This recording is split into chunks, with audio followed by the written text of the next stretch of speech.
大家好，这里是科技职场。苹果下一场发布会将在9月份进行 ，iPhone 14 Pro 与14 Pro Max 或许是你下一款浴血中的产品。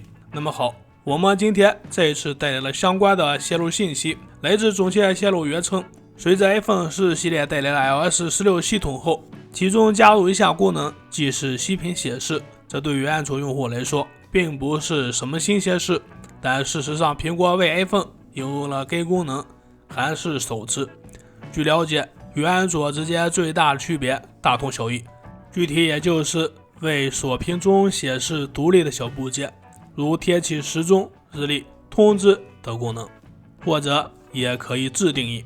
这个功能的加入无疑是个好消息。我们都知道，在 iOS 16系统的这次重大更新上，可以概括的说，主要的特点好像都放在了锁屏界面上。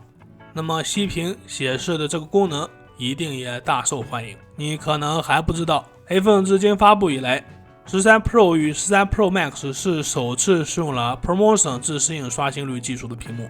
虽然整个 iPhone 13阵容4款产品的屏幕都叫 XDR OLED 屏幕，但这区别很大。由于 iPhone 13和13 mini 并没有该技术，它们只能以固定的刷新率运行。iPhone 13 Pro 与 iPhone 13 Pro Max 则可以10到120赫兹的刷新率范围运行，相比三星 S22 Ultra， 后者则可以1到120赫兹刷新率运行。我更希望 iPhone 4 Pro 系列两款产品也能有这样的刷新率。好吧，苹果的核心可能永远只是放在了系统上，而不是这些。回到 iPhone 4 Pro 上，息屏显示一旦使用，那么苹果会为其状态运行1赫兹的刷新率，这对于好点来说，我们无需过多担心。至于 iPhone 14与14 Max， 它们则被定位在常规产品。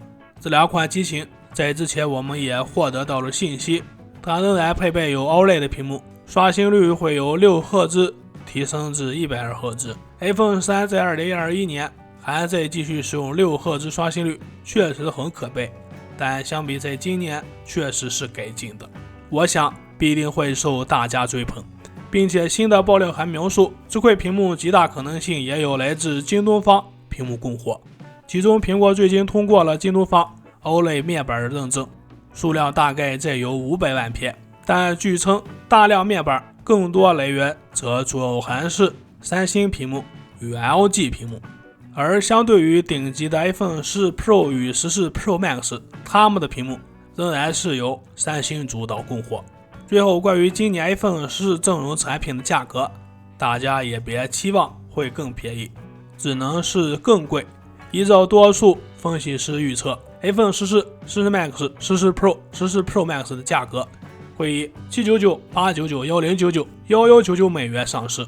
除了对应 iPhone 14，其他的产品相比都会比往年上涨100美元，国内对应则可能为600到700元区间的涨幅。以上就是今天的全部内容，欢迎关注、点赞和留言互动，下期内容我们再见。